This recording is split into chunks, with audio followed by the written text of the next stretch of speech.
Mauricio Mejia Live. Entertainment guru, Silicon Valley entrepreneur, author, and speaker. It's Mauricio Mejia Live every Wednesday night, 7 p.m. on the West Coast and 10 p.m. on the East. It's Mauricio Mejia Live, bringing to you real people, real day-to-day life experiences, and real business opportunities. If you dare to step up. Join the thousands of viewers around the world and become a part of the conversation. Mauricio Mejia Live, every Wednesday on Facebook and YouTube. It's Mauricio Mejia Live. Check. Oh, yes.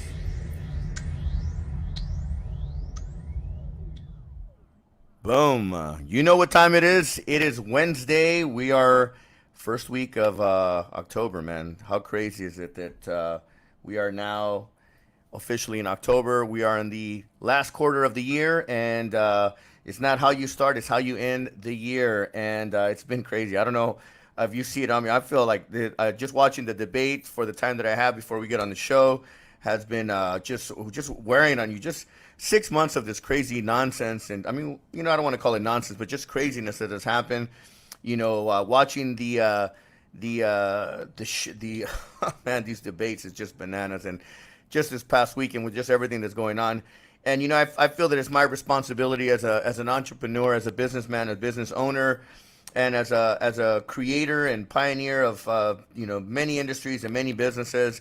It's my duty and my responsibility to feel that this month we are going to focus on politics and the effects on what it's had here in the Silicon Valley and around the world. So I want to welcome everyone to Mauricio Mejia Live. We do this every Wednesday from 7 p.m. on the West Coast, 10 p.m. on the East Coast.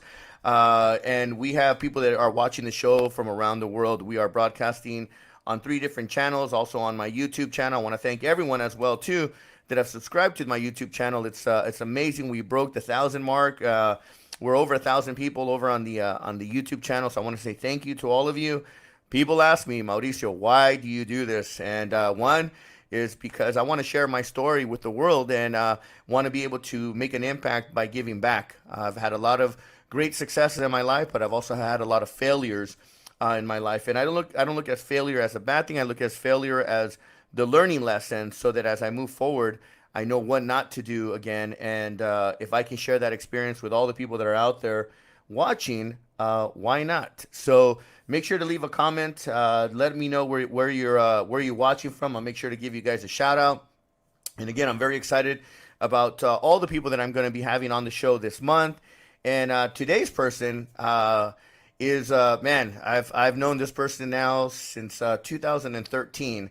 And we go way back. If you want to know where all the skeletons are hidden, if you can crack the code and get into her head, then you'll be able to find. But I got to say, this person has been an amazing human being, has been a big part of the success of a lot of different ventures that I've been involved in. And one specifically was making my first nightclub dream happen. The Vault Ultra Lounge, based here in the Silicon Valley.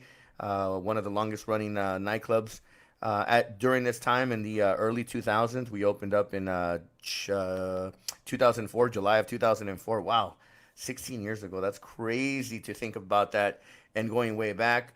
Aimee is an amazing human being. Aimée Escobar is going to be on the show tonight. And if you saw the promotion we did, Aimee has an amazing background, has a master's degree in urban planning, works for the Housing Authority, also is the chair of the Santa Clara County Planning Commission, and she's also running for San Jose Evergreen, a trustee seat in the San Jose Evergreen area. I think it's District 7, and I'm very excited to have her here, and we're going to talk about how we met, and we'll talk a little bit of the past, but then we're going to dive right into the things that she's done and the political world. I got to give Aimee actually a lot of credit. My political ambitions were fed by associating myself with her and also learning a lot of things about politics, her background, and then her family, and we'll I don't want to give up all the secrets here. So I want to welcome. Not only is she's been there for me, she's my best friend, And if you want, again, know where all the secrets and the bodies are buried, she'll be able to she'll be the one to tell you. So let's welcome Aimée Escobar. Aimée. Right. Hey, I know I'm cutting into the debate. I mean, it's You're crazy. killing me over here. I wasn't expecting this, but hey, we the show must go on, and we It's weren't. okay, I'm running two laptops. I have it in the corner of my eye. Yeah, Closed well, captioning. it's not fun when you're not listening and being interactive. So I'm gonna have to watch the second half from 7 o'clock on. I don't know. The expressions are pretty colorful. I got to tell you, it says a lot. That debate is off the charts right now, and it's crazy to be watching that, and we'll dive into that out because if you heard my intro here, politics it was important to me, but it wasn't as important until you and I met and we started to do business, and it was very important to get involved, even though I was already partially involved in politics. The first president that I voted for was Bill Clinton when I had turned 18. Not quite the same thing, though. So what you learned was the value of politics and how it reflects upon your business. That's right. Why it became important to you. Well, yeah, because it affects everybody. So what we want to do is, let's start back. Obviously we met. At the time, I had moved up to the Bay Area in 1994, 93. Was working nightclubs in San Francisco, working in the nightclubs here in San Jose. And we met because your mom was a consultant to one of my partners, Harry Evans. And right. And I remember that was, your mom was at that time. She's funny. And if you're watching, Sandra, hello, Sandra, how are you? I don't think she is. I'll make sure I get that one out of the way if she ever watches it on the replay. Just want to say, we had an amazing experience. She was a great consultant to us, being in the nightlife industry. I never realized that being in the nightclub industry or in the entertainment industry was going to require to be a politician, I labeled it a business politician because we had to get involved into the political arena, depending on what the temperature was in our city or during that time. But we met in 2000. Actually, it's where you coined the phrase "the social mayor." There you go. That's right. Social mayor. That's right. That's when we started the phrase "the social mayor." Yeah. Yeah. There you go. So you're gonna bust out some little some little nuggets out here. So we started in 2003. I had this big dream. I wanted to make this dream a reality, and you made it happen. You were able to pull some strings. Obviously, it took a team, but some of the main components to make that dream happen were, during that time, you started teaching me the ropes of being political and outreaching. And, I know that a couple of times I put my foot in my mouth, but, that's how you learn. That's how you learn. So, how about we start with, how did we first meet? That's the story in itself. Well, you kind of have to go backwards just a little bit in that. So my mom, redevelopment agency since the beginning back in 85. You can thank her for quite a bit of the improvements in downtown, especially SOFA, south of First. And there was a time period where they had laid individuals off, including my mom. And that's when she did the consulting and really did a lot of Harry's clubs and different things like that. And then she went back to redevelopment, and then you wanted to open your club, and she couldn't help you because she was working for redevelopment again. And so at the time I was in law school, and she kept making me crazy saying, here, just go help him. And I said, I don't want to do it. I don't have time. I'm working full time. I don't have time for this club guy. I'm working for a politician at the time. I was working for County Supervisor Pete McHugh, going to law school, doing all these things.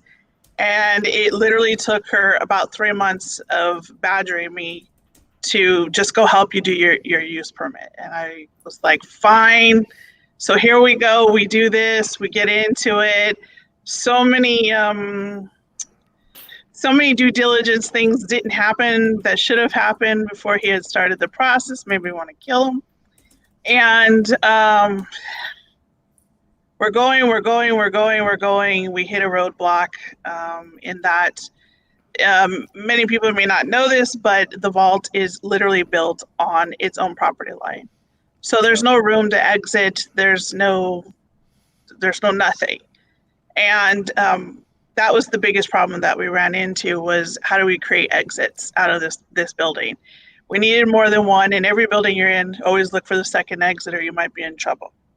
So the lot next door used to be owned by a man named Greg Mitchell, Mr. Mitchell. Yep. And kind of a cranky old man. And cool guy with me. I used to drop off. He used to own the. Because you gave him money for paying for things, yes, but he was still cranky. Anyway, so money we were makes told. People happy. Yeah. We were told this is not going to happen. You cannot bust open another door. There's no additional fire exit. You're on someone else's property. Sorry, Mauricio, take your permit and go home. It's basically what it fell into. And I specifically remember having a conversation with you where I said, what do you want? I said, tell me what you want. You said, I want my nightclub. I said, is that your dream? You said, yes, this is my dream. I said, okay, leave me alone for a minute. Let me go figure this out. Stop bothering me. Stop bugging me. Stop harping on me. I know what you want. Now, mind you, again, I'm still in law school. What do you do in law school? You're either writing briefs or you're researching. Yep. Going back, did some research within the city's ordinances and found on the books from literally the late 1800s an ordinance that still existed. It's basically refers to as a determinable easement or a revocable easement. That's right. Came forward, said, here, look, we can do this. Mr. Mitchell granted us the ability to open a door onto your property for exiting purposes only. We'll mark it and we'll pay you monthly rent on that space to open that door. And so not only getting his buy-in, but then taking it to the city attorney and getting their buy-in. And they said, whoa, what is this? We don't know anything about this. This doesn't exist. Mind you, San Jose city attorney doesn't know. I give him the law. I give him the case. The rest is history.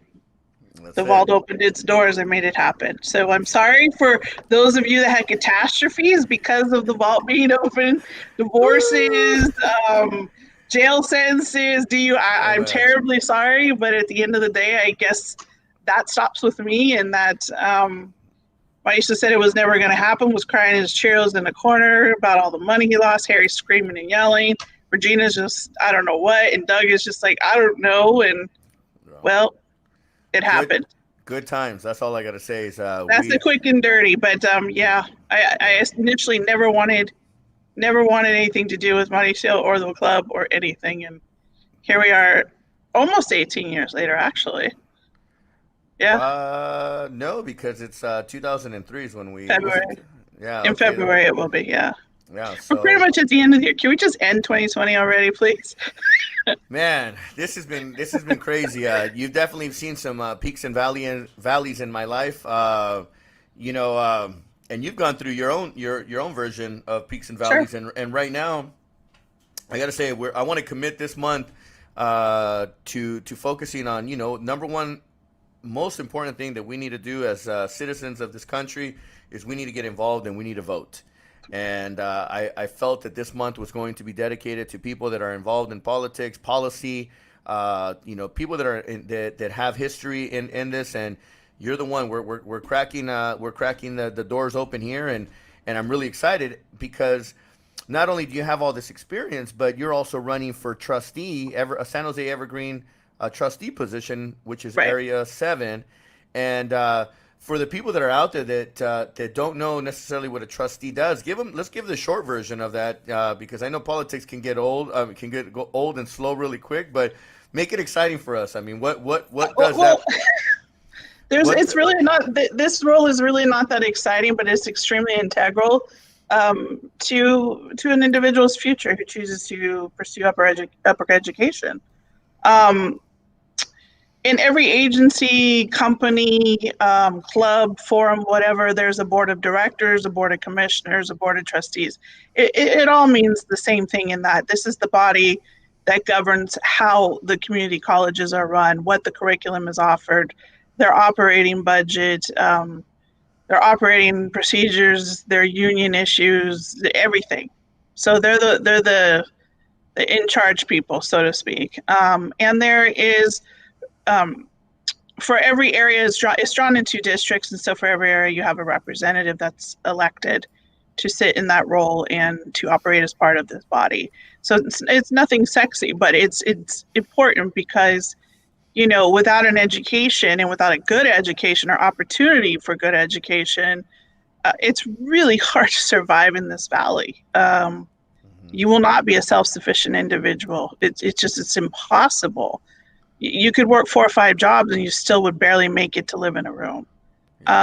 So really, to me, being able to be a part of a board that really just is able to provide somebody with the ability to change their life, to change their destiny, to change their future and pursue their dreams it's phenomenal. It's phenomenal. Well, it's interesting because you said something. I mean, it's the Silicon Valley has become so expensive, just like the entire Bay Area. I mean, you have cities now that are, you know, that you would have never thought the rents and the values of homes would have gone so high that now you got people that are transplanting themselves to. I mean, now Morgan Hill is a hot city. Now Gilroy is a hot city. Cities that further south now are starting to be, you know, as population starts to move south. And that kind of transitions ourselves, you know, to what you're currently doing right now. You work for the Santa Clara County Housing Authority, and Yes. that in itself has a whole layer of politics. I mean, what doesn't have politics that I mean, it just seems that everywhere we turn, we're hitting some version of politics. So, share a little bit about Housing Authority, and then really what I want to get to is what made you decide that you wanted to go down these roads of, you know, being involved in How did it get politics? here? Yeah, I mean, like, How did it get what here? I know partially the story, but I'm always learning something new. But you know, for the people that are out there listening, I mean, again, Amy, you've been watching, you've been following me on the show. Part of, you know, the structure of the show has been part of our ideas collaborative ideas and thought process. You know, what the goal here is to inspire and to maybe turn on some of those switches that are off on people and their mindsets that, you know, and maybe sometimes this will help. Uh, Validate or to give them that yeah, I'm going in that right direction. You know, politics is and policy and all that, it isn't a sexy job and it's not so rewarding, but there's other reasons why people do it. I mean, it's not the financial part of it, at least in the beginning part. No, absolutely not. When you work as a staffer, you don't make really good money. You just don't. You have to be the politician, and even in that role, some levels of government don't pay very well as a politician. So it can't be a money-driven endeavor, that's for sure. You At know, least I, not I not in the beginning levels. no. You can roll it into it for another part of your life, but you shouldn't be a millionaire as a sitting senator or a sitting, you know, mayor. There's something wrong there if you're breaking in that kind of money. But you know, I grew up in politics. It actually goes back to my grandfather in Mexico, and my mother's side of the family, they're actually Lebanese, not Mexican. And my grandfather fled the Lebanon War as a child and settled in Mexico and basically ran the town. And on top of that, my great great grandfather, who was of Irish and Mexican descent, was a mayor of a couple of small towns in Mexico. So we started all the way back there and we kind of crossed the border here. And you know, the Portuguese side of it, they were huge and not so much anymore in Manteca in California. So we've always had our finger in something, in somewhere, somehow. But really, it's my mom who was always involved since I was a kid. It was get in the car, let's go. Well, I don't want to go. You're going, get in the car, let's Yeah. go. Yeah, And you don't argue with that. You don't No, argue with Sandra. no, you Either don't that argue with or Sandra. she gives you the finger, and when she gives you the finger, you know you're in trouble. So Well, when you're her child, you get more than the finger. So yeah, yeah, you got in the car and you went and you sat there and then you just sat there and dealt with it. And so in those experiences, I actually was able to meet Geraldine Ferraro, Jasty Jackson, Walter Mondale as a kid when they were running for president. And there's pictures, which she still hasn't found because she's moved a few times. And, you know, to think back and know that I met Geraldine Ferraro. I mean, look, that was the first vice presidential woman nominee for the Democratic Party. And here we are. I've got Kamala to my left, the second one, you know, theoretically right now. And, you know, it's amazing to be able to understand that now. As a child, it was, I don't want to go. But, you know, you go and you're around it, you get used to it, you don't think anything of it. All these people that are your friends later on, your mom's friends, become city council members, they become mayors, they become senators, they become all these things. And you're like, well, that's just Uncle so-and-so. That's just Auntie so-and-so. Until you become an adult and you start to put your pieces together, which is really what happened for me. I started out as a psych major at San Jose State University, kind of following in my dad's footsteps, who was a psych major at San Jose State University. And about almost the end of sophomore year, I'm finishing undergrad, and it was my local politics class with Dr. Roy Chrisman. It dates me if you know Dr. Roy Chrisman, because it was back in the 90s. And amazing, quirky old man who taught local politics, didn't live in our area, but taught our local politics. The guy was amazing. And by the end of that class, the end of that semester, I ended up switching my major to poli-sci. He was able to take a black and white world for me and make it color. It literally flipped that switch. I understood it. I related. My puzzle pieces came together. I recognized in me that what was important to me was having an effect. Mm-hmm. And not just, oh, I built something, there it is, but having an effect on humanity, having an effect on individuals around me, and why it's so important for us to be equal, why it's so important for us to have opportunities, this sort of thing. And so really somebody turning your world into a bright color that was black and white before was huge for me. Mm-hmm. Switch my major, switch lanes super quick, cost me a couple of classes extra, didn't care. Graduated with a BA in poli-sci, went on to law school, worked for politicians. Meantime, had always been volunteering on campaigns. I worked on a recall campaign for Kathy Cole, who was the council member for San Jose's Evergreen District 8, who used racial and ethnic slurs publicly. Wow. And so, you know, I've been on lots of sides of things, and you get pretty beat up in politics. And the one thing I will say is that what you will develop is a very thick skin. People will call you names. People will call you out for no reason. People will look at you sideways. They'll be very ugly to you. And at the end of the day, you have to be able to keep going and say, you know what, but I matter more. And they don't know me. Because if you really knew me, you'd know that that's not true. Right. But it's a lot of self-talk. And so moving forward, the vault was actually extremely pivotal for me, in that the whole logic of me helping you with the paperwork was, oh, Amy's in law school. She understands what that means legalese. She can do the paperwork. But what happened after that was then everybody wanted me to help them with their paperwork for CUPs, for variances, for all these different things downtown. The vault is not the only club that I brought to life. And I don't want to get blamed for other people's things. Yeah, we're not giving any free plugs to anybody else either. So we're keeping that one to ourselves. Yeah. Yeah, there's quite a bit. I've got probably about 5 boxes of legacy files for the nightlife downtown that would be pretty interesting to go through. But, and so it developed from there. And so I got to a point where I realized, you know, actually, I don't really want to be an equal rights attorney. I don't want to go into civil rights. This is not what I want to do anymore. Finished the semester. Yeah, hello, you met me. So I started to go left instead of right on that one. Hey, someone had to keep an eye on me. I had to stay out of trouble. So you're a full-time job. You're a full-time job for sure. Yeah. So at that point, decided, you know what, I'm going to pursue urban and regional planning. I like social uses. I like how people come together, and all land is political. All land is political. I don't care what it is. Yep. So it was the ability to marry two things that I really started to love. And so you asked me, how did I get there? I'm telling you how I got there. Yep. You get introduced to things along the way in your path. And if you're open to it, you're going to find that sometimes you like something better and you should pursue it. And that's what I did. So then I went forward and got a master's in urban and regional planning.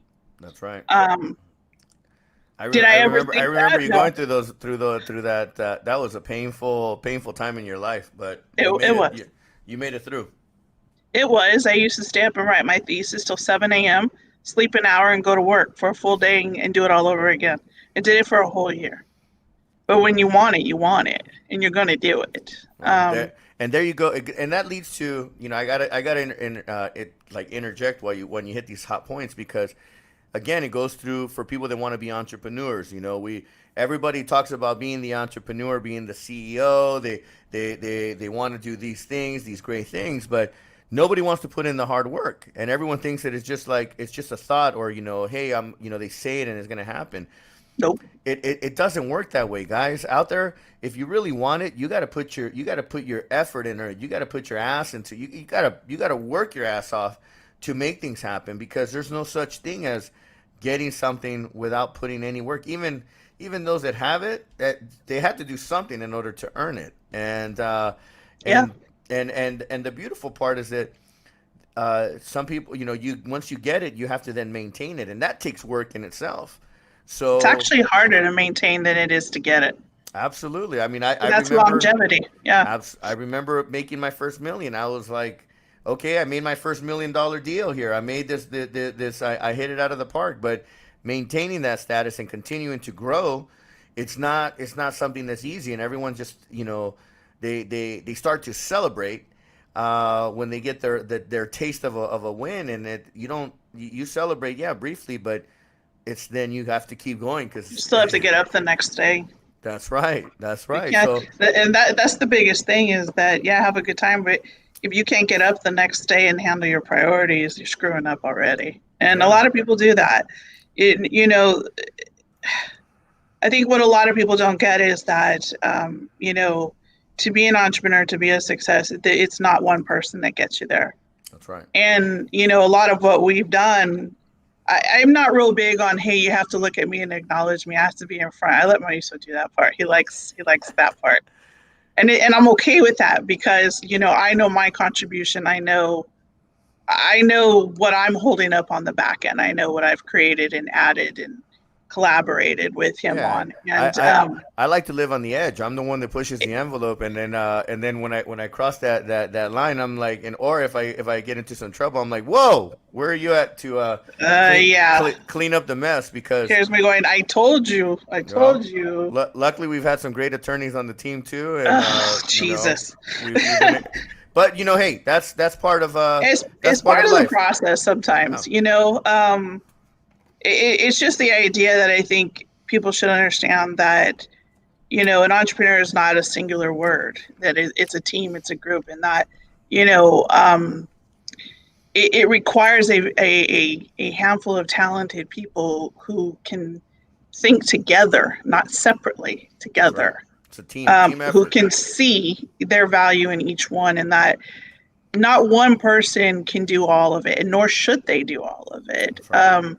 It's and I always forget his name, the attorney, remember, the bankruptcy attorney that the one that it was Charles Logan. No, wait, Charles Logan. Charles Logan was crazy. Crazy experience, right? First bankruptcy attorney, and you can read about him in the paper. Look up his name. Yeah, if you Google him. But it was what he said. You can have a great idea. You can be a great showman, right? But you can be a terrible businessman. So what good is it if you try and go at it alone? You have a great idea, but you can't execute it. You can't hold on to it. Yep. You blow it up afterwards. So that was the whole notion of, you always want, a synergistic team, and everybody is good at something. Let them be good at it and bring it together. Somebody is going to lead the team for sure, but you got to have somebody to execute. Because you can't be good at all things. But, that's really what we've come to over the years, and all the different things that we've done, and people that have interwoven with us on things like detox. And, there's a lot of people that do know my contribution on the back end, because I'm very quiet though too. I don't roar loudly unless I do, and when I do, you don't want to hear it. but we've done a lot of things together, and so there's people that do know, our path. But detox actually was something that kind of came out of that end of the vault era, because we did start it towards the end. Right. Well, the world was going already upside down. We were going through Yeah. our first our 2006 starting of the crash of the real estate market. The world was going upside down. Too much money was being spent. It was like, I mean, it was like money was just growing on trees, literally. It was just, and we were printing money at the not literally, guys, but we were printing money at the vault. Theoretically, yeah. And it was crazy because I saw it fourth quarter 2006. I was just talking to a good friend of mine yesterday in Salinas. My boy Anthony Calderon was big in the mortgages and real estate, and we were just talking about it. How fourth quarter 2006, it was just crazy. We're seeing kind of something that's similarly happening now. Obviously, not because of mortgages, but because the way the economy and this whole COVID, yeah, the way that it's been handled, unfortunately, it has affected so many people, and we can't just blame it here in the United States and say, oh, I mean, it was mismanaged here, but this is something that's happening global. That's why it's a global pandemic. Right, but there's no instruction book for things like this, so Correct. You're gonna have some things, it also moments of regret. It doesn't help when you have a clown in office. Well, yeah, right Boo Boo the Fool isn't helping us very much over here. We get that. I gotta say, this is the first time in my life. I mean, I grew up with Ronald Reagan was the first president that I really acknowledged when I was a kid, because that was the one that I saw on TV. Then it was George Bush. Then it was after George Bush, it was Bill Clinton, and then it was George Bush. And at that time, obviously I was too young. Republican, Democrat didn't resonate in my mind. But I always respected the presidency. I always respected it because I just felt I was proud. And this has got to be, even with the dumb shit that Bush son did. I mean, it was, the man has decency. He's a decent man. I mean, he wasn't probably the smartest tool in the shed, but he's a decent human being. And even with today's current status, it's just this is the first time that he was respectful. He was respectful of people. He was respectful of the office that he held, and that's what's missing in this person now, is there is no respect. Right, period. And that's why going to what I wanted to go to is that this is the first time that I say it. Reluctantly, because I respect the office of the president. I respect all political offices, because you know what, it is not an easy thing. I can't even imagine how the being in a position like that. I know firsthand because I ran for city council and you remember 2014. Yeah. I ran for city council. The best thing that happened for me was losing that race, and I want to say, it was fun. There was a lot of excitement. There was a lot of learning.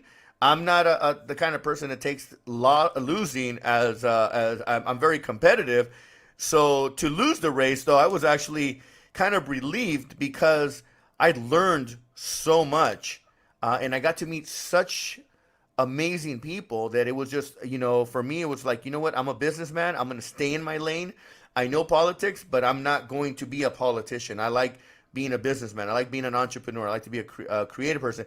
Now, I have to work with the political with people in the political arena, because in order to get certain things done, you have to be involved in your community, whether it's a local, regional, state, or even federal level. You have to be involved one way or another, because politics pulls, it pulls strings. It's attached to everything that we want to do.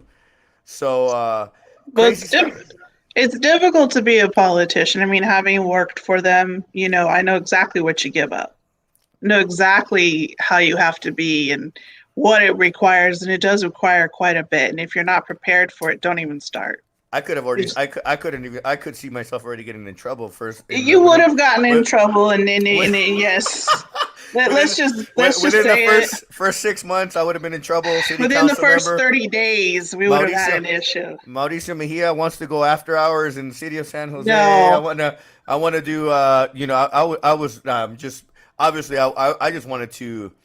I was thinking of our District 3, which is the downtown, and just becoming that vibrant downtown. yeah, I mean, look, I wrote my thesis on the revitalization of the downtown core. I mean, I get it. That was one of the things that I loved about urban planning is social uses. And it is a thing, people. There's such a thing as called social planning, how we put things together and let things naturally mature and percolate and coexist. And the biggest example of that would be New York. You go to New York and there's all kinds of things thrown together. There's a dry cleaner, there's a restaurant, a burlesque parlor. There's all kinds, and they're next door to each other and they're fine. Because given the opportunity, you will learn to coexist in a way that works. That's right. And so that was really big for me in writing my thesis because, yes, our District 3, our core needs a lot of help. It always has. It gets started and then it peters out and then someone else takes over and then kind of does a hard left. And here we are left holding our pants, and that's kind of where we're at again, that you look outside. I mean, I can look outside my window right now and I can see a man messing with the dumpsters. And tomorrow morning it'll be all over the street. And if you get upset, they'll say, oh, well, there's too much acceptance of things. Right. That shouldn't be. But it's happening across the state. Sure, but I'm worried about my own district. I'm worried about my own city. And I can't fix the whole world, but I can fix my city. I can work at my city. Right. And that's really been my direction. And so, I learned my biggest lessons on how to be a politician, how to behave in the arena, really growing up, but then just honestly working for Supervisor Pete McHugh. He was a gentleman's politician, as they say. There were old school rules that, given today's society, could benefit from old school rules. And I mean, the level of respect of political office, the way you conduct yourself, the way that others conduct themselves towards you, the way you campaign, it's lost. It's definitely lost. The lengths that seems like it's deteriorated. I mean, it has the lengths that people go to. Yeah. Stalking people outside their house and putting signs on their front lawn. I mean, it used to be a joke and good fun that you would do something like that, and now it's become stalking where it's consistent. And it's actually happening to somebody I know right now who's running a campaign. It's not acceptable, when you make people fearful of you because you could be a little off, Yeah. But the administration that we're under right now with Boo Boo the Fool the Cheeto has made that okay. And that's terrible because that means that we have no values and morals if we acknowledge that and then act as if. And we shouldn't be doing that. And knowing the way that I was brought up, I don't care what Trump is doing. I'm not going to do it. Right. My mom would come for me in 2 seconds. I just common sense and I just, and we can have a full on discussion and go on hours with what's happening right now on the obviously on the federal and the global level. But let's talk, about again, Santa Clara County Planning Commission. That's a big role. I mean, you got some pretty good, some good things, accolades under your belt. I mean, talk to me about that. Obviously, that's a big role. You started just as a planning commissioner, then your second year, co-chair, and on your third term. This is your third term now. No, this is my second term. Second term, beginning of the fourth year. Yeah. So there you go. I took over somebody else's term who moved away. And so but you're the chair. I mean, that's a big responsibility for Absolutely. policy that comes down on our county. You're not just watching. You're overseeing all the cities. What is it? There's 13 cities. 13 cities in Santa Clara County. Yeah. I remember, so any county land, within the city. So, I mean, that's big. I mean, those are some big. I know that you've been preview to a lot of things that are coming up. I know that we were just talking the other day about the hemp ordinances and the hemp campuses that are being that are going to be popping up, and and how involved you are in something like that. I mean, that's huge. And then the big developments that are coming in and setting up that kind of policy. What does it take to be in that type of position? Friends. It does it does take friends, but honestly, you have to know what you're talking about, or it's not. You're going to get so lost, you won't be effective as a planning commissioner. And you know, my commission is responsible for overseeing Stanford lands, which in and of itself is its own great city, and we have separate rules in some ways of how we have to deal with them and what we require of them, and they are the largest employer in that area. And so it also comes with union issues that we're very respectful of in terms of their building, and they're always building. So their general use permits or their GUBs are always evolving, and they're always asking for new. We went through a big battle with them last year, asking them to now, provide inclusionary housing. They didn't like it. They yanked their permit application after a year of hearings.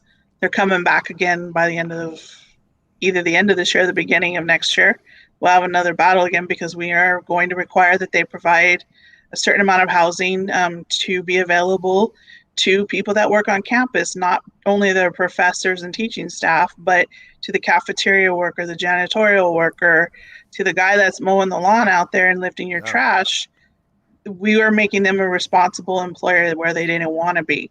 And so not only is it looking at how are they building, where are they building, the green line, the tops of the trees that match the ones across so you don't see the buildings, all these little nuances.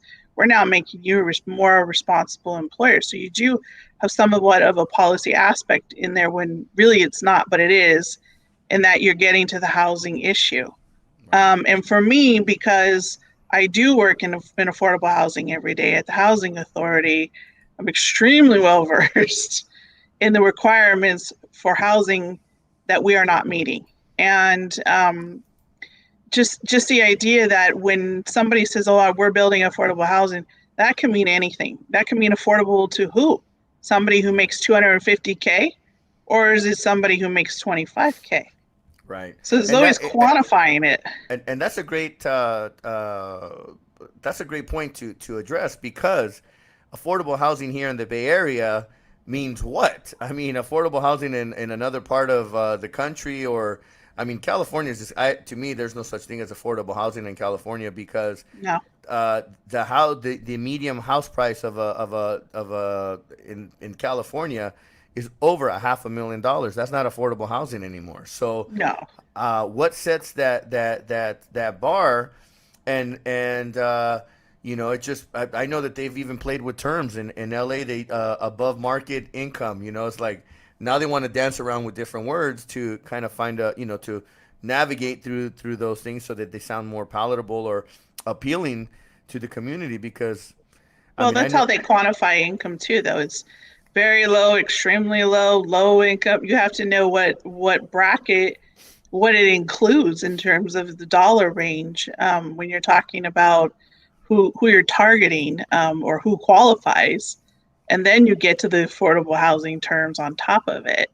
The people that my agency helps are pretty much individuals living off of some version of Social Security or disability, or they're just literally the working poor.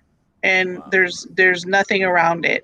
And they have families, 4 or 5, and you're looking at their income and they're making $30,000 a year. Yeah, they can't afford to pay rent. They can barely put food on the table, and they're working all the time. And that's why you come back to, why is education important? Well, because what we know is that individuals that are not able to have a higher earning capacity to at least get them halfway there don't have an education. Oof. And we want to help them become self-sufficient, right? Man, that's pain. That hurts my stomach already just thinking of that process. But it's the truth. It's the circle. Right. I can afford to pay my rent on my own because why? I have 2 college degrees. But even then, it's tight some days because the rent is so high. Now, there's people with dual household income that can barely afford to pay for a room with no education. So why do I want people to go and get educated? Why do I want to help them succeed? Because God. I want them to be able to pay for their home. I want them to be able to have a place to put their head every night, because you can do nothing unless you're okay at home. You have to have a home base to go home, fall apart, do what you need to do, decompress, whatever it is that makes you happy and allows you to get up and go the next day. And without that, it's really hard to succeed in life. I Absolutely, mean, and I know that firsthand. I mean, for me, growing up how I grew up, it was crazy, and then learning success at a very young age, and then just building up, and going through my patterns of, going from having my own version of my own fraternity house, where I treated the house like a business. I rented each room, collected the rent, paid it to yes, live we know. that lifestyle that I wanted, and then to then graduate to the next level, and then then having my own place, buying my own place, and then you go through that part of where you lose it all, and then you have to rebuild, and it's just nuts because sometimes I even wonder myself. I'm like, even with the successes that I've had and continue to build, why am I still here? And but then I think about it, it becomes relevant because I've gone to other places in parts of this country. I mean, you go, my Florida, Miami is one of my favorite places. But half the year there's hurricanes. So imagine if you go there and you're trying to create stability. I mean, half the year it's shot because it's under hurricanes. LA is a whole different. It's a different beast. Traffic. There's a Is trade-off no matter where you live. It's what are you that's willing to accept? that's What right. can you live with? I mean, I grew up on the east side, which is now what they call Evergreen, but it's the east side, right behind Palo Rancho, Tully and Flint. I'm a product of the east side schools, Valley Vista, August, Boger, Mount Pleasant. I wasn't supposed to succeed growing up on that side of town. And I can remember going to school with kids that, you're young and you're like, oh, this kid smells, and they would call them names, or they didn't have a lunch. And, we were on our own reduced lunch because, my parents were divorced, and so money is split, and it's the way it is. But I was lucky that I always had enough. But I was always taught to share. I was always taught that, there's somebody else who's worse. My Yeah. clothes were clean. They may have been secondhand, but they were clean. I was presentable. I had enough. I lived in a very nice house thanks to both my parents, regardless of them not staying together, but I had enough. But I also knew that you don't look away from other people. You share your lunch, even if it's just a little bit that you give up, things like that. And it leaves an impression upon you as you get older, and you're told you will go to college, but I'm not helping you.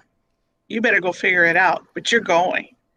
And that's exactly how it happened for me. And it was really hard. I worked and worked and worked and worked. I paid rent. I paid tuition. I paid my little car payment. I didn't have a lot, but I did it, and I did it twice over. And I feel like, thankfully I had it in me to be able to do that, to push myself and to just know that I can do it, and it can be done. And I know that anybody can't. Absolutely. However, Absolutely. And let's hear your however here. my however is, can you imagine how much more I could have done if I had tuition money, if I had just a little bit more time, if I had, right? And so, in my opinion, if we can give somebody a little bit back, that gives them more time in their pursuit of their education, in pursuit of whatever dream it is that they're after, they can do so much more. And then they can pay it forward to somebody else, and they can help somebody else. I've mentored other women younger than me, made them go and get their master's right after school, right after graduating from their bachelor's. I've, helped out in writing their entry statements. I've helped out in so many different ways and wrote recommendation letters because I want them to succeed. If I can make it a little bit easier than I had it, I want to do that. And I want other people to turn around and do that, especially those that I've helped. And so that's how I look at it, is this is how I grew up, and that you don't turn away. You turn around and you put your hand out to the person coming up behind you. Yeah. And if you can make it a little bit easier, they'll do that much more because they can't. You gave them capacity. And that's my however.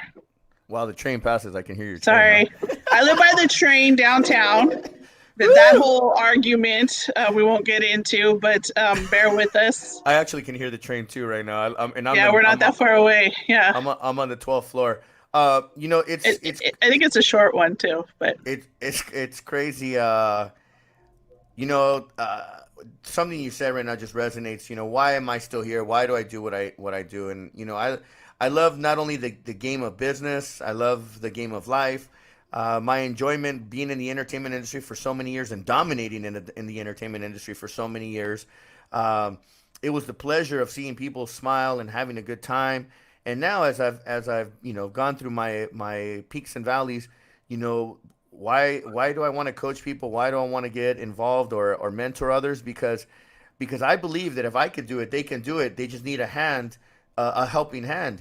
You know, I spoke I was a keynote speaker at this event for real estate. It was an organization of realtors here in the Silicon Valley, and I remember my peak point of my conversation was everyone talks about the crabs in the bucket, and they say Latinos are like a bunch of crabs in the bucket because there's one crab they're trying to get out, and then stepping on each other on the way up. Yeah, and not and while they get closer to the top, one of the crabs pulls them down. So I flipped the script in there, and I said, and actually I said it while this was the second time that I used that. The first time I did it when I spoke with Stedman Grandma at the Fairmont Hotel. I remember that I used this analogy. I said, guys, I'm not that Latino. I'm not that person. I'm the guy that actually, while you guys are fighting out of the bucket of crabs, I'm the guy that throws in the rope and says, grab on and hold on because I'm going to pull you out. And as I'm pulling you out and I get you out, the only thing that I ask is that you don't turn around and push me back into the bucket of crabs. Right. Because it happens. You know, it's the story of the frog and the scorpion. You know, we know that story of the frog and the scorpion. You know, and if you don't know, that's the story of the frog and the scorpion. The scorpion wants to get on the other side of the river, and he asks the frog, "Hey, frog, let me jump on your back and hop me over, to the other side of the river." Frog says, "Are you crazy? You're a scorpion. I'm not gonna do that. You're gonna kill me." And obviously, the scorpion convinced the frog to let him get on his back, and midway, jumping over the river, scorpion hits him. Next, when he lands on the other side, frog says to the scorpion, "Scorpion, what happened?" He goes, "Well, I'm a scorpion. It's what I do." And that's the kind of crazy mentality that when you try to help others, you mostly got it right, but yeah. No, I got it. I always like to screw up.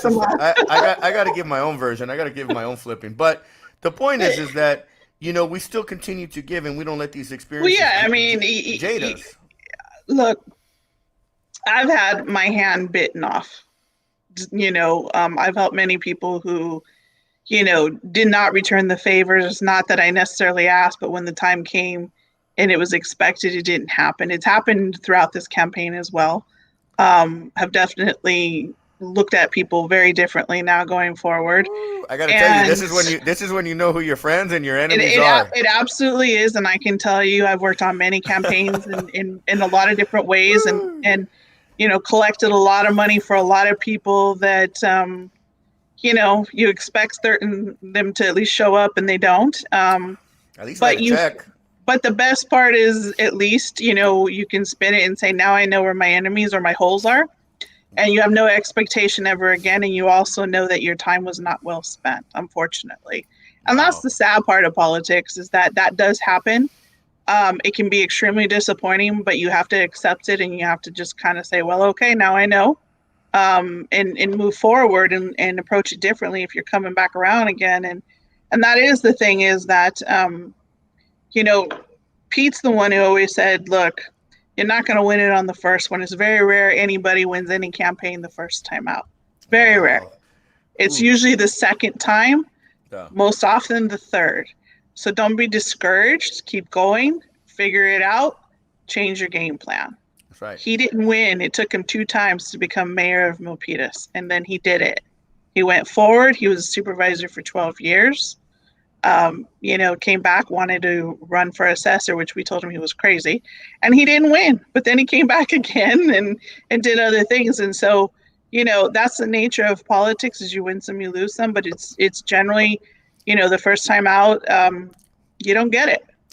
But if you really love it, you're going to come back and say, beat me up some more, and I'm going to try one more time. And that's what happens. And honestly, should this not happen for me, I'm okay with it, because I see where my holes are. I see where, people who I thought, were a certain way or a different way.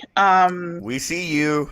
Yeah, it's been very educational, and it won't stop me from pursuing what is ultimately where I intend to show up next. Absolutely. And that'll stay silent for now. But I'm definitely not done. And earlier you wanted to know, how did I get here? What are my past? Well, this is what I feel, and this is what I've thought for quite some time, is that they say you have more than one career in life, and I believe that to be absolutely true. Absolutely. One of my mentors, Big No, you don't get to. No, look, Pence. Look, Trump. Shush. Uninterrupted 2 minutes. Damn, that was good. But along the way, if you're open, you're gonna learn new things. You're gonna have new experiences, and they're gonna open doors that you never thought they'd open. Absolutely. And sometimes you'll walk through them and you'll say, wow, I never knew. My biggest thing is, if you would have told me as a freshman in high school that I could work for a politician, or that I would be this housing analyst or chair of the planning commission, I would say, what is that? I don't know what that is. People don't do things like that. They're doctors, they're lawyers, they're policemen, they're firefighters. That's what we're told you can do. That's what we know.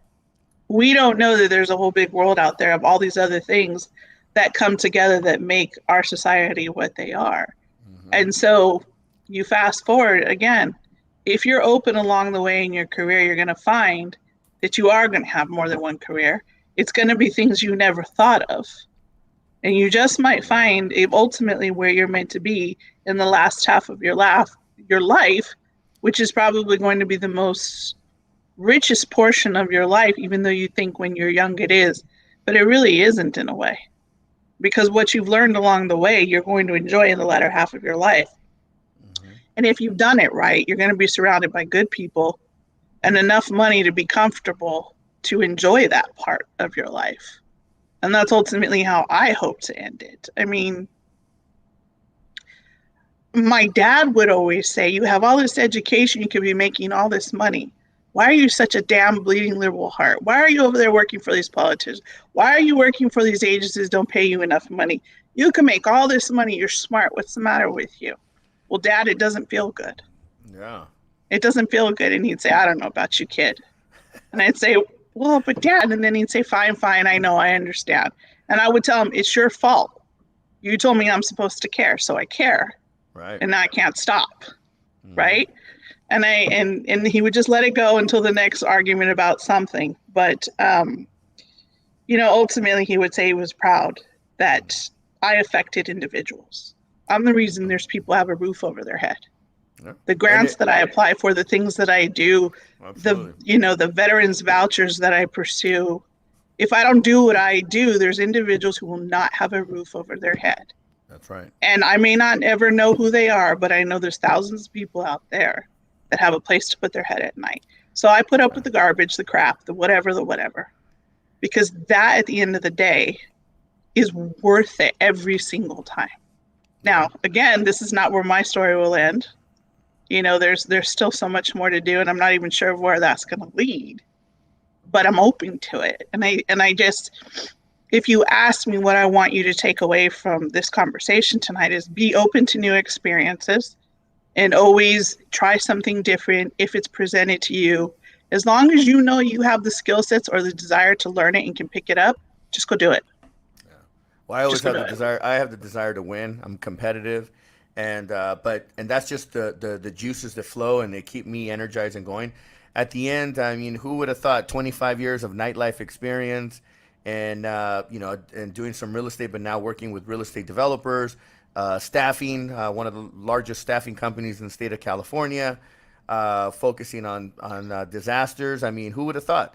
And, well, it just goes back to when you were a freshman in high school, and they said, fast forward, you're going to be 40 some odd years old and you're going to own a staffing company. You say, no, I'm not. Why would I do that? What is that? Right. But because you were open to the process, you were open to the experience, right? Right. And it has brought you tremendous success. It has brought you the ability to explore other things because it is your base of income. Mm-hmm. And how important is that, and how great is that you never expected it, but here it is. And so now you can utilize that, bundle it, move it forward, and do other great things, right? Absolutely, absolutely. And that's And why still, it's never the end. absolutely, and it keeps me and part of the reason why I do my show and still involved in some version of entertainment because it's just It's your creative it outlet. exactly. I mean, Yeah. part of the reason why I wrote my book, Smoke and Mirrors, was because it gave me my outlet. It was therapeutic for me as well to share that whole part of my life, 25 years of my life, compressed. And then, right after that, came out with my second book, the business book, Decide, Commit, Execute, Hmm. which I catch myself, and I get reminders even from you and others. I got to practice what I preach too, because I get lost in my own thoughts, and again, we're in a different time. We've had these conversations, and it's just crazy to see where we are at. And if there was any of these times, we weren't born at the time, or we were too young to understand. I don't think there's ever been anything in the books like where we're Oh at no, now. there's been So, this history's but, repeating itself. I mean, but you that's had why I say there's no rule book. There's no right, directions. And so yeah, there's going to be missteps. There's just no way. Anybody that wants to criticize every faction of the decisions that are made is crazy, yeah. because there's no book to I just follow on this I, one. I, I just think right now we're going backwards, not forwards. Especially when you compare history and you look back to history, we're going backwards right now. The division that has happened in this country, the divisions that's happening in our the No, inequality. look, I will tell you that if you're going to speak to division, if you're going to speak to racism, it's not that we're going backwards. It's open now. It's exposed, where before it was shameful to be a racist. Trump has made it powerful to be a racist, to be a divisionary. He's opened the door and said it's okay to wear it on your sleeve. Yeah, but And that's we were not doing that, but it was still there. We were right. still fighting the battle. This thing of wanting to overturn Roe v. Wade has been happening since its inception. So these are ongoing battles that are now more on the surface, but they never ended.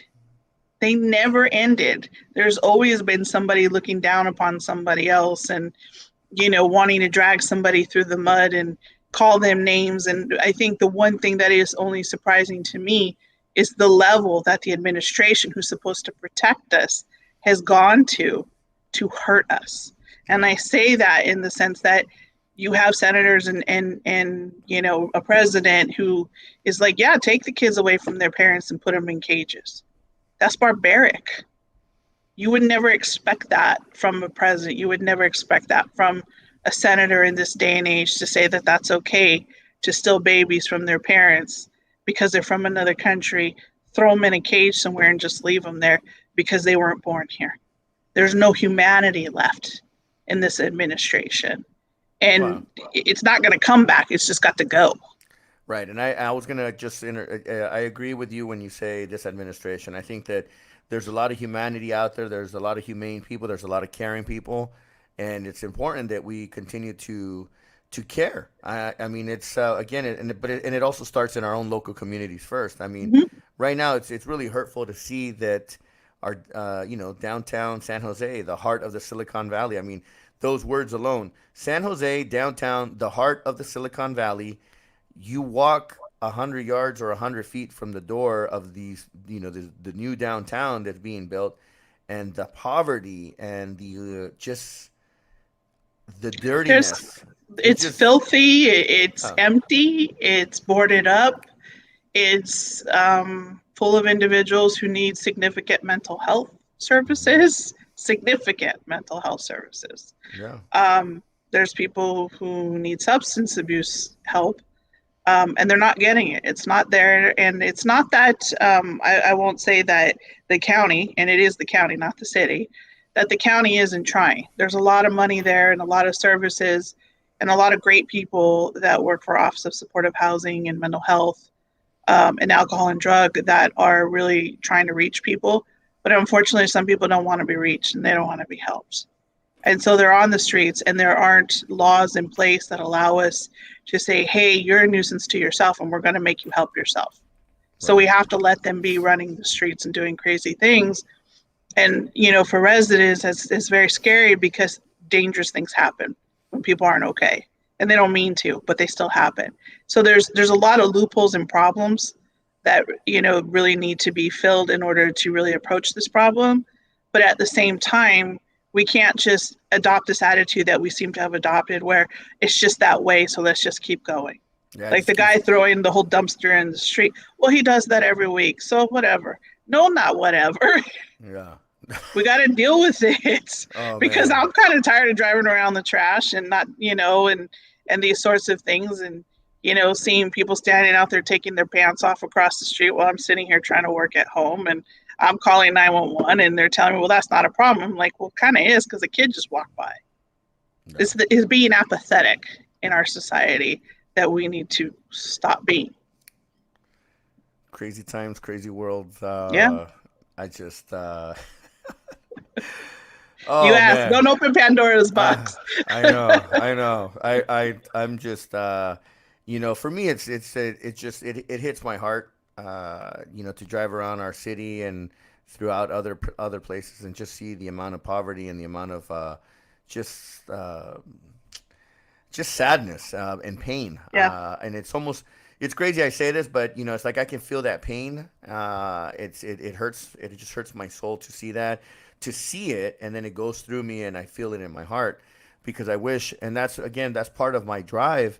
I always tell people, I want to be one of the first, or one of the Latino billionaires out of the Silicon Valley. It's not because of the money and what counts, but it's because of the impact that I want to make. I want to make all that money to give it away to the right causes, not give it away, just to give it away. I want to make an impact in our community, in our world, and while I'm on this planet and alive, I want to work my ass off to create a multi-billion-dollar empire, to leave it behind with the proper instructions, so that when I leave this planet, because we all die, we all leave this planet. It's nothing that's forever, and we can't take that money with us. So while I'm here, I want those that are around me, and that working with me, and that are part of this empire we're building, is to, let's leave it behind, and let's leave some good, so that we can continue to, the world can continue to evolve. And that's really my motivation. At the end of the day, I've had my fun. You've seen it. I've had my fun at a young age, and I got to enjoy a lot of great things that people. I'm going to remind you of that when you say, I want to buy. Yeah. You say, nope, you said you had your fun. You're done. Yeah. Well, I still want a few of my toys so I can have a good time. I'm going to enjoy my life while I'm but at the end of the day, I'm not going to take it with me. I'm going to leave it behind, and, somebody's going to have it. But, at the end of the day, I want to build this fortune so that I can, do good with it. I don't want to have this fortune to go and oppress others or do bad with it. I mean, again. But here's the thing. While I hear you, yeah, what you should not want to give the impression of is that if you don't have money, you can't reach people and leave an impression. You're right. And please don't mistake that, because there's a lot of people that will never have millions of dollars to be able to be this great philanthropist, right? And they would love to, but it's just not going to happen. Well, I've done my version. I know, but what I'm saying is that one person and their efforts, with or without money, can still make a huge impact, can still truly lead a mass, can still Absolutely. truly lead a charge, 100% and create change. I mean, I've seen it. I mean, some of our greatest civil rights leaders didn't have money. Some of our greatest revolutionaries, didn't have money, but what they had was a drive. What they had was a voice and a charismatic nature that allowed them to create this following, who in numbers sees the day and change the course. So let me rephrase then, because what I don't want, and you're right, I don't need a soundbite out there. Oh, Mauricio just wants to do this. No, he's this money hungry guy writing checks. No, I'm working up that ladder, and when I give out of my heart. When I get involved with the community, I mean, I'm one of my biggest things that I like to get involved in is the homeless encampment cleanups. Yeah. Unfortunately, right now, this is just it's with COVID, people the exposure, we can't mobilize. But I mean, my biggest thing is homeless camping and cleanups. I Yeah. love to work with Pastor Scott Wager, and I love to donate time, money, food, resources to help clean up our within our own community, Right. and not only that, but also through the mentoring, through the having conversations. So my ultimate goal is to get to that certain To level. to marry the two together. Absolutely, and There you then, go. but I'm not saying but that when I get there, that's when I'm going to start this philanthropy. No, I'm a philanthropist now, and even at times when I don't have it, I'm still giving because Right. it's just my nature, and I feel good about it, because I do it because I want to do it. Right. I don't like to see people go hungry because I know what it's like to be hungry to go to bed. I know what it's like to not have a roof over your head.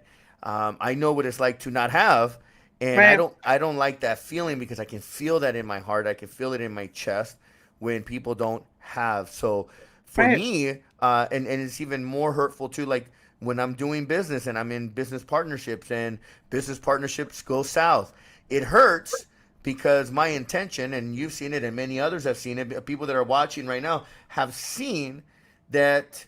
Yeah, what you did was done in good faith. Yes. Yes, I'm all about giving in, and it doesn't feel good when it gets taken away. But this And is it where I always will remind you, what do I tell you? A snake is still a snake, and a different colored dress is still a snake. That's right. You are so easily lulled in by someone's 5 seconds of kindness and I'm so sorry as a mea culpas that you forget there's still a snake under all that. True. And that's Eh, why I always tell you, keep your eyes open, stop forgetting the nature of what you're dealing with in being kind. It's good to be kind, it's good to be helpful, but not everybody is appreciative of it. Some people will take advantage of it, and that's what's happened right. because of the nature of who you are. I mean, it's wonderful that you are that way, but you have to be slightly jaded to keep your eyes open. Oof. Otherwise, And that's hard because you I know me. know because I'm you a, fight me on it yeah, because I am that way. I, You can thank because Sandra for that one because because I'm an my eyes are extremist. open. I'm an extremist. I'm all in or I'm all out, or because there's Yes, just and no then I there. get the call of, oh shit. Yes, no, I know. But You have to keep one eye kind of so cracked there, buddy. well, And so what we've done, and it's been part of the plan moving forward, and I started to clean up all of the past, my past businesses. I've gone back to my it's okay. roots. We don't have to talk about it. No. It's all good because I want to have a clean conscience here, a clean slate. I want to say that, hey, I did my part, but I've gone back to people in my life that I trusted, that when I ask a question, I'm going to get the raw truth because it's important for me right now, especially on this next climb, because this next one is the big one. This is the This one is the that's last chapter of your life. This is the yeah. beginning of it. Yeah. This is and I there's mean, I'll just out us and say we're in our 40s here, so it is the beginning of the last chapter, and that's you're a little older than me though, so don't. everyone thinks you're older than me, so let's just go there. So I don't even want to tell you how many times I'm told you're younger than him, right? My point is that when you hit your 40s, guys, that it's the beginning of the chapter of the final in the sense that you're setting yourself up for the third, because there's only 3 quarters in life in my opinion, for the third quarter, and what you do there has huge ramifications all the way to the very end, and they can be absolutely amazing if done correctly. I have been lucky enough to see that, and I have to go back to my dad in that he was able to retire early on his terms and live the last 20 years of his life exactly the way that he wanted to. He was Yeah. happy. He had his farm. He had everything he needed, did what he wanted to do. Every day got up and said, what do I want to do today? And that's what he did. To be provided the luxury to be able to have the last half of your life on those terms because you set it up that way, whatever it looks like for you. To me, it was a tremendous lesson that he left me with. And so that's why I say, he was in his 40s when he decided how he was going to do the rest of his life, and he did what he wanted to do. And so this is where we're at. And so that's why, these lessons that we learn of, it's wonderful to be kind, it's wonderful to be helpful, but we have to keep one eye open, because unfortunately there are people that will take it all away from you and take you with them. And there's not a lot of time to build that right back up when you're at this quarter of your life. And why should you have to when you were being kind? Damn. But Damn. it's the truth, and that's the sad part. I mean, having been in politics my whole life, I guess I learned that lesson very early. And, you have to be aware of the holes and the pitfalls with things and with people, because if you can fill them in before they get to doing them to you, they'll never get to, because you already filled that hole in. You saw it coming and you closed the door on it, and they could never walk through it. And those are those lessons, But sorry, I'm killing you right now. I'm sorry, man, but it's facts. But, I mean, but this is where you get mad and you tell me you're negative. I'm not negative. What I am is looking at it from all sides. I'm not an analyst for no reason. right. I'm supposed to look at all the angles and say, where are the holes? I'm not supposed to be analyzed. I'm supposed to just go. But that's how I look at everything. Yeah. I'm looking for the holes. I'm looking for the things that someone else is going to find before me.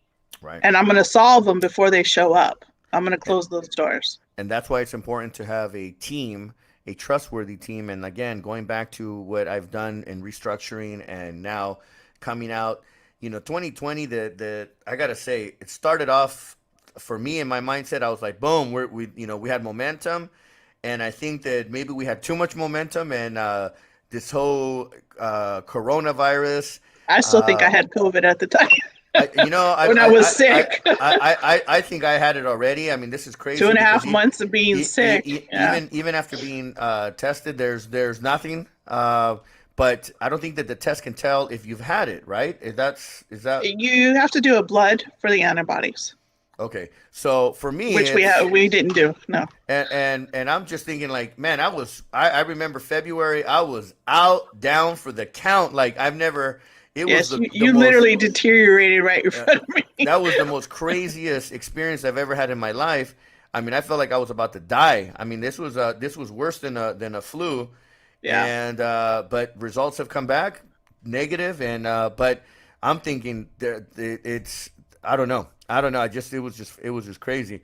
But what happened though from March to now is it allowed me to recalibrate myself, slow things down. Obviously, from a financial point, it's crippled a lot of people, a lot of industries. Sure. But it's allowed us to, now we have to step back. We have to give us the opportunity to renegotiate, to negotiate, and to really like say, okay, how do we navigate out of this jungle now? Because I've been in the trenches and in the jungles, but this one is one that this is definitely a different level. So one of the things that I've done is, again, reach back to people that I trust. Got myself one of the, make sure that I've insulated myself with one of the strongest firms. I've just hired a new CPA, someone that I trust with my life. This person is just because it's trustworthy. I know that if I ask the questions, I get the real answers, and I'm gonna get guided. She'll yell at you when she needs to. She'll pull my ear. She's like my second mom. Yeah, she is. So I got to make sure that I appreciate her for that. I'm gonna do amazing things that I have. I set up the structure, the infrastructure, so that when we crawl out of the shithole that we're in right now, because it feels like it. I mean, it's pretty, but we're gonna come out so fortified. First quarter is 2021. First quarter at some point. I think that first quarter 2021 is gonna be one of those the crawling out. And then second quarter, I mean, obviously, I think that different markets are going to get hit now. I think that big real estate opportunities are going to housing is taking a hit right now, and I think that housing is going to be a big hitter. Well, it's going to continue to decline. I mean, the numbers are there on the back end federally. What's being reported, it is going to continue to decline. Housing will become, God help me use the term, more affordable on some level for everybody. But unfortunately, there's going to be huge losses in that people are going to lose their homes in foreclosures because you can only put that off for so long before it's just going to happen. And that's the sad part in creating the affordability. It means someone's got to lose, but somebody else will pick it up. So we're going to fall into that as probably the final phase of the effects of COVID, at least financially, because businesses are already closing or already closed. Yeah. And now it's the housing piece that's coming. So there's some markets that will stay even because they never really inflated. But again, you've got mass amount of people leaving San Francisco, Silicon Valley, going to Oregon, going to Arizona, and just working remotely because their companies have said, well, why do I need to pay overhead? I don't need to. You can work from home. Go ahead. Right. And so the whole dynamic, commercial and residential, is going to shift tremendously. We're going to have these new models, right? And it's not necessarily a bad thing, though. It's being a little more efficient. It's being a little more green. We're all connecting to the Matrix. We're going to get plugged with one of those things on the back of our neck. And, not me. I'll run first. But we're going to be living on one of those. We're going to be living the Matrix, man. This is crazy. But I think that, we're going to evolve in probably into better people, because the version of working is going to shift how we do it. I know I work more now, but that's because, I've never worked from home until now. And so how do you create these balances? How does your employer create a balance when they don't even know how to create the balance? They just say, oh, we just throw more at you, right? Yeah. So there's all these learning curves that at some point they're going to come to a head one way or another. And so we're going to have this whole different version of how we do things in our valley, what it looks like. I think if you ask me what I'm most curious about seeing how it pans out is Google Village. Yeah. They've bought up how much property, and now there's nobody in a building? Yeah, we're right next door to those developments, so we're going to be. But see, as somebody who loves the planning aspect of it, the social planning, the building, right? That's like this huge thing that was coming that was like Mecca. So now what are we going to do with it? So that's something like I would closely follow. Yeah. Because it's going to have a huge impact on the economics of our valley as well, especially the downtown core. Yeah, just think about it, the high rises, the restaurants, all the things that we're counting on it. Right. Now what do we do? Right. Oh yeah, the the formula is changing every day. Even with I had a conversation today before the show. I was downtown and we're at a local restaurant having a cocktail, and the conversation was there's a lot of changes that are happening right now, and what's going to be the dynamic, what is going to be the pivot, the shift. Restaurants are not going to be the same. What's going to happen? I mean, there's billions of dollars that are being invested in the downtown core, and how is this all going to turn around? And not only that, but next week there some counties, and I think we're in the strictest county in the entire United States. Yet, kind of. Well, yeah, I think we are. And I don't think it's what they're saying at least on the media. But they're opening up to 25% of the restaurants to open up indoor. But yeah, they're smart because why? We already know that by the end of this month, rainy season's coming in, so they got to make some. They got to adapt. This is what I told you as to the why. No, don't try to take credit for me. No. Don't try to take. I told you this one 2 days ago. No, I told you the why. Nope, don't even. Nope. I've always. You didn't even know I'm the one that reads the bulletins. Me, not you. That's not true. Stop trying to steal my show here. I don't get asked by everybody the disposition of our county every day for nothing. This is the Mauricio Mejia Live, and you're my guest. This is my show. Anyway, so let me just keep it going. Everybody has to have a puppet. Come on. Yeah, right. The weather's about to change, and so now they're gonna have to do this. They're gonna have to start migrating indoors. Because it's going to happen, and then not only that, but we're going to start having colder nights. Well, look, at the end of the day, you're going to find that everything is going to be more intimate, right? Everything that you did as entertainment is going to be more intimate. It's not going to be large scale, big venue, pack the house. It's going to be a more intimate experience because it's all we can tolerate without spreading COVID. So appreciate it for what it is, because at some point in your life, you'll go back to massive coliseums and complaining about the traffic and complaining about waiting in lines and all of these things. Right now we're waiting in line to go to the store. It keeps me away from the mall. Thank you. But you're going to get this intimacy, I guess, out of it. And yes, the rain is coming, but however, we don't really have that much rain, and we're projected to not this season. So, we'll see.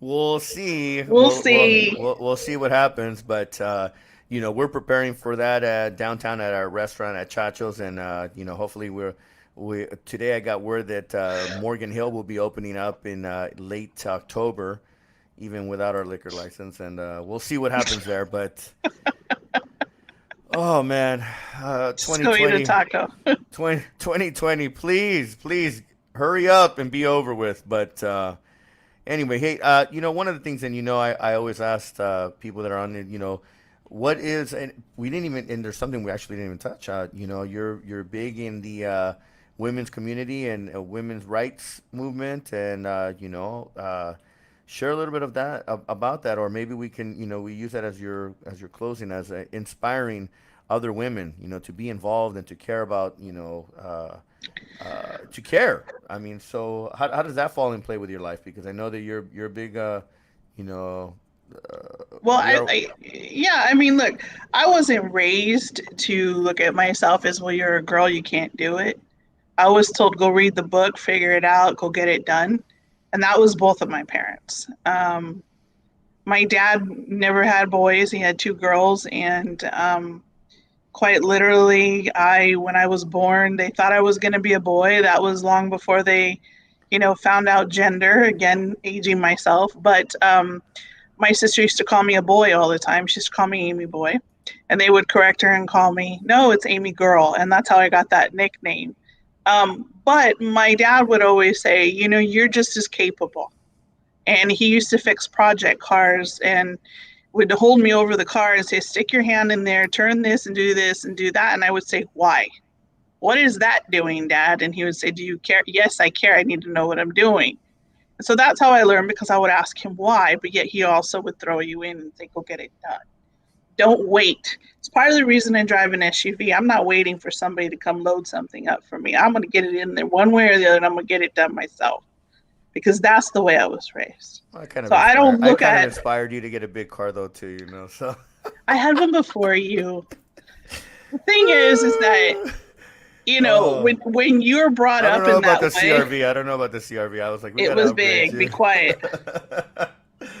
Oh man! You're missing the point of the story by being the smarty pants. Oh. The point is that I was not raised to look at myself as, I'm a girl. I can't because I'm a girl. I was raised as, you're a person. Go do it. Go figure it out. That's right.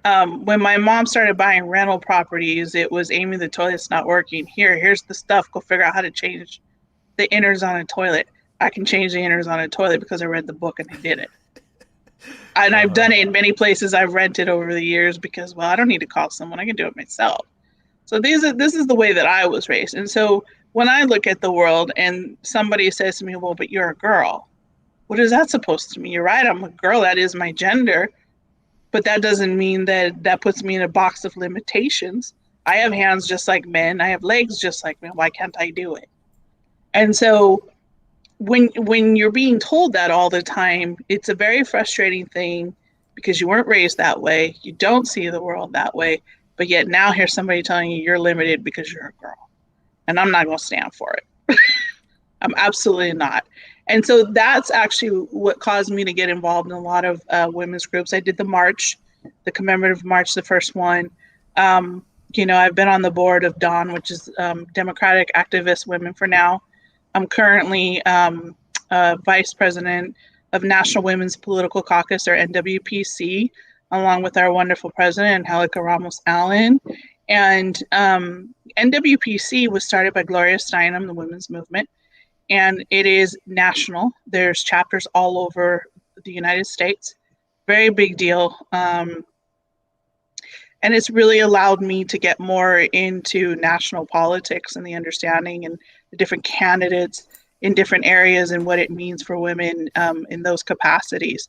So it's been a great experience, and I highly recommend, if you don't know where to start, but you really want to get involved in women's causes, find something local that suits your political platform first, that only serves women, that is just about women.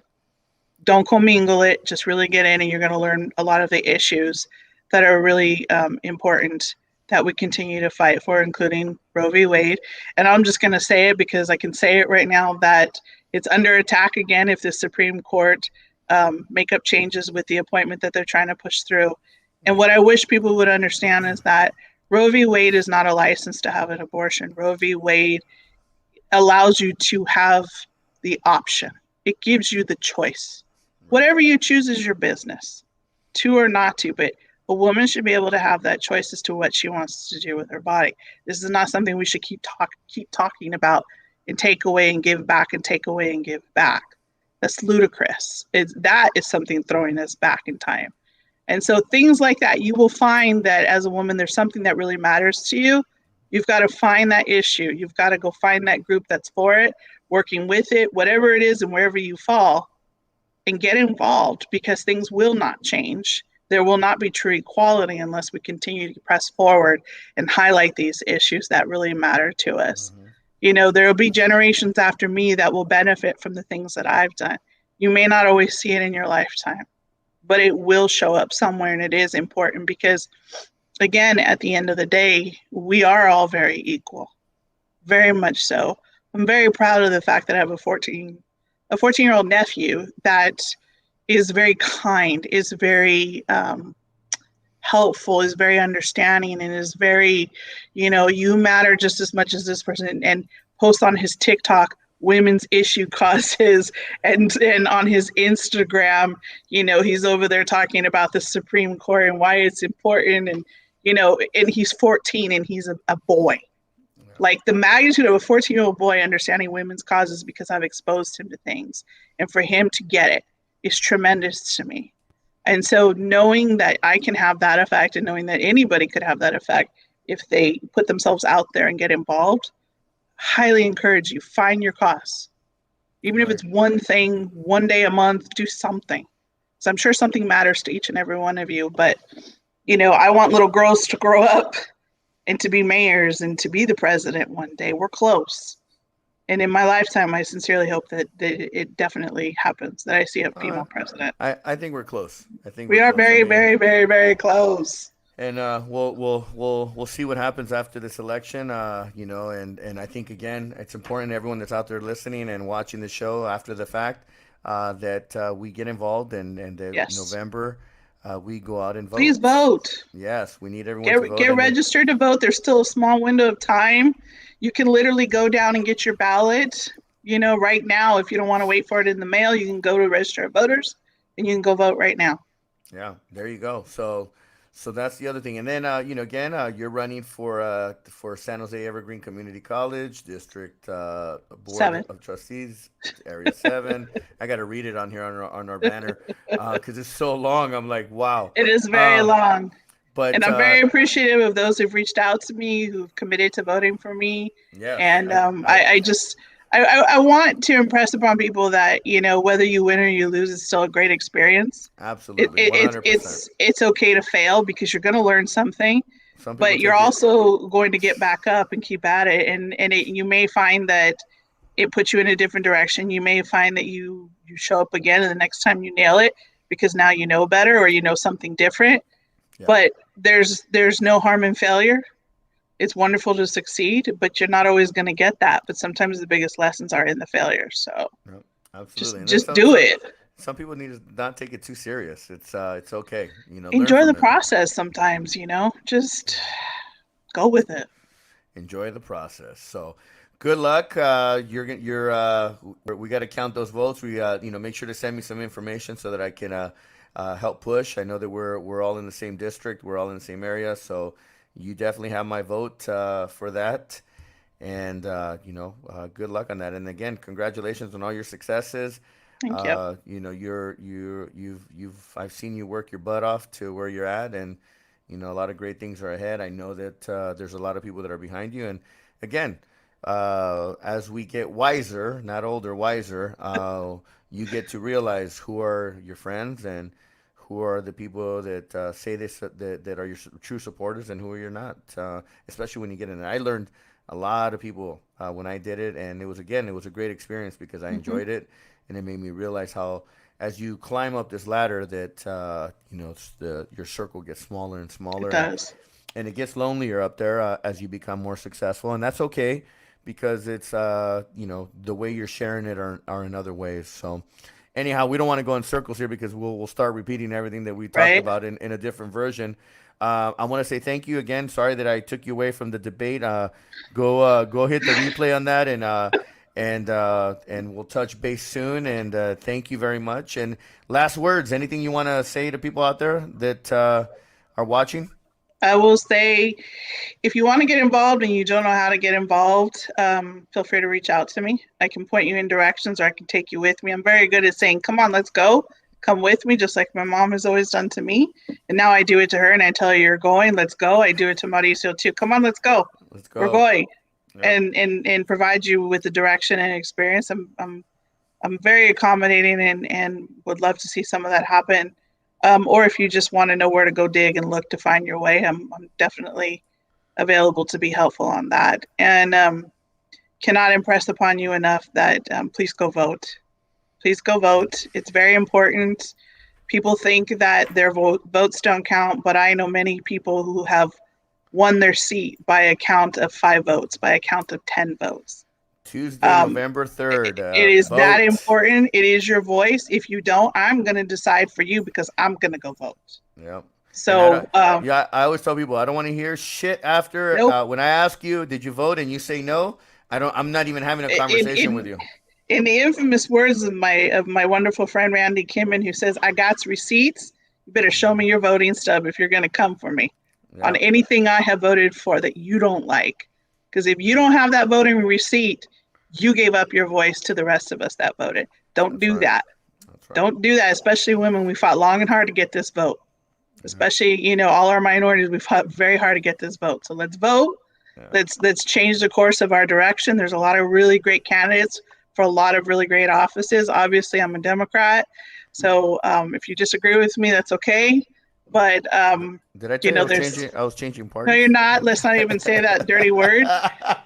But yeah, let's do some good things, and let's get some good people reelected and newly elected, because there's a lot of good stuff coming if we get out and vote. And Well, this month is going to be an amazing month where I'm going to have different people on. I have next week I have Fred Tovar, who is running for re-election of city council for the city of Gilroy. And that's going to be a great conversation. Gilroy is the capital of garlic of the world, and it has not only that, but it has some other great things that are happening down there. So I'm excited to have him on here, and we're supporting him.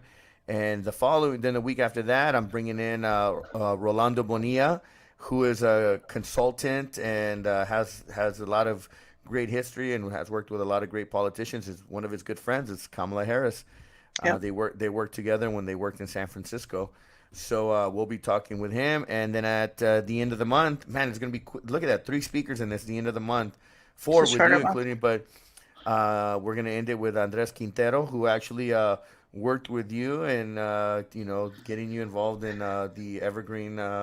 We've worked in a lot of different capacities together, sat on boards together, just been friends for quite some time. And he now teaches political science for anybody who's interested at Evergreen Community College, and is also quite often a commentator. And I'm failing to recall what Spanish language news station, but he's great.